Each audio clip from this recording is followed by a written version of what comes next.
اسی طرح خالق کائنات انسان کی والدین سے زیادہ جتنی وہ اپنی اولاد کی مصلحت کو سمجھتے ہیں، خالق کائنات انسان کی مصلحتوں سے آگاہ ہے۔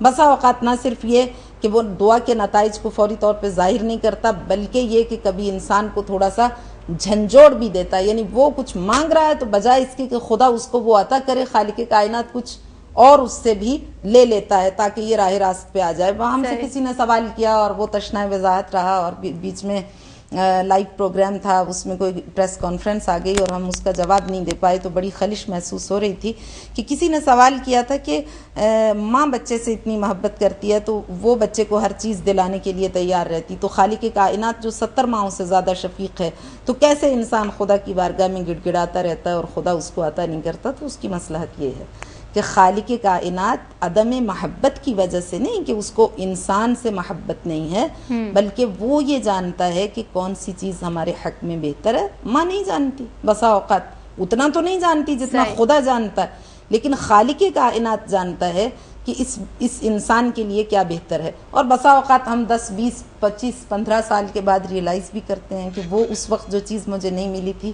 میرے حق میں کتنا بہتر فیصلہ ہوا، اگر وہ مل جاتی تو ہلاکت کا کالر ہمارے ساتھ ہے ویٹنگ پہ، ان سے بات کر لیتے ہیں۔ ہیلو جی، السلام علیکم۔ جی وعلیکم السلام۔ جی کون کہاں سے بات کر رہی ہیں؟ مجھے خانم سے ایک کوشچن پوچھنا ہے۔ جی پوچھیے۔ مجھے خانم سے کوشچن پوچھنا ہے۔ جی پوچھیے، وہ یہیں پر گوشت پر آواز ہوں۔ جی خانم، مجھے یہ پوچھنا تھا کہ کہتے ہیں کہ دعا کی قبولیت کا ٹائم مقرر ہے، تو آپ اس پہ کچھ مجھے بتا سکتی ہیں کہ وہ کون سی جگہ یا کون سا ٹائم ہے جس ٹائم پہ دعا جلدی قبول ہوتی ہے؟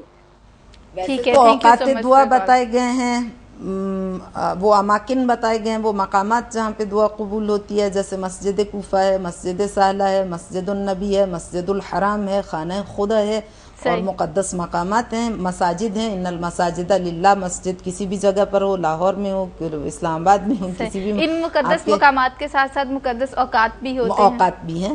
اوقات کے بارے میں فرمایا گیا ہے رات کا آخری پہر استجابت دعا کے لیے المستغفرین بالاسحار کی صف میں انسان کو شامل کر دیتا ہے۔ اگر اس وقت انسان کے لب واہ ہوں اور وہ بارگاہ خدا بندی میں اپنے دامان نیاز کو پھیلا دے تو خالق کائنات اس کو خالی نہیں لوٹاتا ہے۔ اور اسی طرح عند قراءت القرآن، جب مصحف مبارک قرآن کریم آپ کے پاس ہو اور قرآن کریم کے اوپر آپ کی نگاہ ہو تو اس وقت جو دعا قبول کی سیدہ صاحبہ، یہ جو اوقات کا ٹاپک ہے یہ کافی بڑا ہے، اس پہ مزید بات کریں گے۔ کالر ہمارے ساتھ ہیں۔ ہیلو السلام علیکم۔ وعلیکم السلام۔ جی کون کہاں سے بات کر رہی ہیں؟ جی میں شین بات کر رہی ہوں لاہور سے۔ جی کیا پوچھنا چاہیں گی آپ؟ میں یہ پوچھنا چاہوں گی، دعاؤں کے کچھ اوقات اس طرح سے ہیں کہ یہ کہا گیا ہے کہ سفر کے وقت اگر آپ سفر میں ہیں دعا مانگیں تو جلد قبول ہو جاتی ہے، بارش میں دعا کریں تو بہت جلد قبول ہو جاتی ہے، خانہ کعبہ پر جب آپ کی پہلی نظر پڑے تو تب دعا مانگیں قبول ہو جاتی ہے۔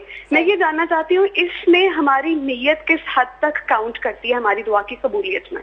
سب سے پہلی چیز تو نیت ہے، انما الاعمال بالنیات، ہر چیز کا دار و مدار نیت پر ہے، اور حدیث میں بھی ہے کہ ما صدر من صدر نقی وقلب تقی، دعا وہ قبول ہوتی ہے جو پاکیزہ دل اور سچی نیت کے ساتھ، اور خطبہ شعبانیہ میں رمضان المبارک کے حوالے سے بھی بیان کیا، فاسألوا اللہ ربکم بنیات صادقہ وقلوب طاہرہ، جب بارگاہ خداوندی میں دعا کے لیے آؤ تو فاسألوا ربکم بنیات صادقہ، سچی نیت، وقلوب طاہرہ، ایسا پاک و پاکیزہ دل جس میں نہ بغض، نہ اناد، نہ تعصب، نہ نفرت، نہ کدورت، نہ حسد، نہ کینہ، نہ کسی کی دشمنی، نہ نفرت، کوئی چیز تمہارے دل میں ایسی کوئی نیگیٹیوٹی نہ ہو، پاک و پاکیزہ دل ہو، پاک و طاہر دل ہو، تو پھر دیکھو کس طرح تمہاری دعا تیر بہدف بن کے عرش معلی میں جا کے پیوست ہوتی ہے، اور اس کے نتائج بارگاہ خداوندی سے کیسے فوری طور پر برآمد ہوتے ہیں۔ اچھا سیدہ صاحبہ، ایک سوال میں آپ سے یہ پوچھنا چاہوں گی، اکثر اوقات لوگ جو ہیں وہ دعا کرتے ہیں اور دعا میں وہ کوئی ایک چیز ہوتی ہے جو بہت شدت سے مانگ رہے ہوتے ہیں، نو ڈاؤٹ ان کی نیت جو ہوتی ہے وہ بالکل پاکیزہ ہوتی ہے، بالکل صحیح ہوتی ہے، وہ نیت سے دعا مانگ رہے ہوتے ہیں، لیکن پھر بھی وہ اپنے دل کے کسی کونے میں ایک آلٹرنیٹ وے رکھتے ہیں کہ اگر مجھے یہ چیز نہیں ملی تو اللہ تعالیٰ مجھے یہ چیز عطا کر دیجیے گا۔ کیا اس میں آپ کہہ سکتی ہیں کہ یہ نیت کی خرابی ہے؟ نہیں، اس میں کوئی حرج نہیں ہے کہ اگر آپ یہ سوچیں کہ میں آپ کو بتاتی ہوں، اگر تو وہ اس سیدہ صاحب آپ کا اسی سوال کا جواب آپ سے لیں گے۔ کالر ہمارے ساتھ ہیں۔ ہیلو السلام علیکم۔ جی السلام علیکم۔ جی کون کہاں سے بات کر رہے ہیں؟ جی میں شاہد اقبال بول رہا ہوں لاہور سے۔ جی کیا جاننا چاہتے ہیں آپ؟ میں یہ جاننا چاہ رہا ہوں کہ دعا اگر قبول نہیں ہوتی تو اس کے پیچھے کیا ریزن ہو سکتے ہیں؟ کیا ایسا ہے کہ دعا واقعی قبول نہیں ہوتی؟ صحیح، ٹھیک ہے، آپ کو اس کا جواب دیتے دعا ہیں۔ تو قبول ہوتی ہے، مگر بسا اوقات دعا کی اجابت جو ہے وہ تھوڑی مؤخر ہو جاتی ہے، اور اس کے لیے حدیث میں فرمایا گیا کہ انہو لیتمنى المؤمن انہ لم یستجب لہ دعوت فی الدنیا مما یرا من حسن الثواب. جب انسان مومن بارگاہ خداوندی میں قیامت میں آئے گا مرنے کے بعد، اور وہ اس اجر و پاداش و جزا و ثواب کو دیکھے گا جو خالق کائنات نے ان دعاؤں کے، یہ آپ کے اکاؤنٹ میں جمع ہوتی رہتی ہیں. جب آپ دعا کرتے ہیں دنیا میں تو آپ سوچتے ہیں شاید دعا قبول ہی نہیں ہو رہی، کیونکہ اس کے نتائج آپ کی مرضی کے مطابق برآمد نہیں ہو رہے. وہ دعائیں جمع ہو رہی ہیں خدا کی بارگاہ میں، اور ایک عظیم الشان ثواب بن کے آپ کے درجات خدا کی بارگاہ میں بڑھ رہے ہیں. جب انسان مرتا ہے تو وہ کہتا ہے کہ لیسا ھذا کتابی ما ھذا کتابی، یہ میرا نامہ عمل نہیں ہے، میں نے یہ نیکیاں کب کی؟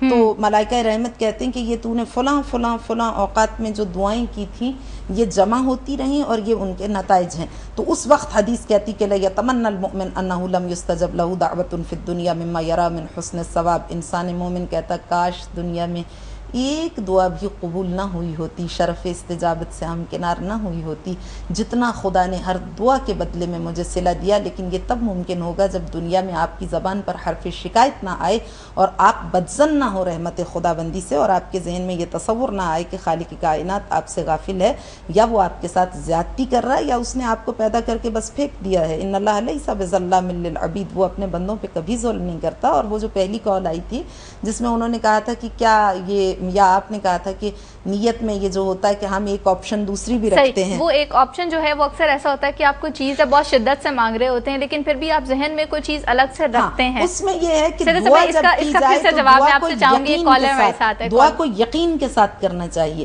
جب آپ نے یقین کا دامن چھوڑ دیا تو استجابت دعا میں خلل ایجاد ہو جاتا. مگر وہ خلل ایجاد تو ہوتا، مگر اگر آپ اس بات کے پیش نظر کہ پروردگار اگر اس کام میں میری مصلحت ہے تو تو میرے لیے یہ انجام دے، اور اگر نہیں ہے تو کوئی اور، تو پھر یہ بہترین. ایک کالر ہمارے ساتھ ہے جن سے بات کر لیتے ہیں. ہیلو، السلام علیکم. ہیلو، السلام علیکم جی. جی کون، کہاں سے؟ ہیلو، لاہور سے نورین بول رہی ہوں جی. جی نورین، کیا پوچھنا چاہتی ہیں آپ؟ جی میں یہ پوچھنا چاہتی ہوں کیا کہ یہ اس بات میں کتنی صداقت ہے کہ دعا سے تقدیر بدل جاتی ہے؟ اگر کہ کوئی شخص اپنی بدقسمتی کے ساتھ پیدا ہوا ہے، یعنی کہ اس کو ویری فرسٹ ڈے ہی لکھ دیا جاتا ہے کہ اس کی کیا قسمت ہے، تو کیا بعد میں کوئی مثلا وہ کس طریقے سے دعا سے وہ اپنی قسمت کو بدل سکتا ہے؟ ٹھیک ہے، آپ کو اس کا جواب دے دیتے ہیں. Thank you so much for call. ایک اور کالر ہمارے ساتھ ہیں. ہیلو، السلام علیکم. ہیلو، السلام علیکم. جی کون، کہاں سے بات کر رہی ہیں؟ میں گلشن اقبال سے بات کر رہی ہوں. جی کیا پوچھنا چاہتی ہیں آپ؟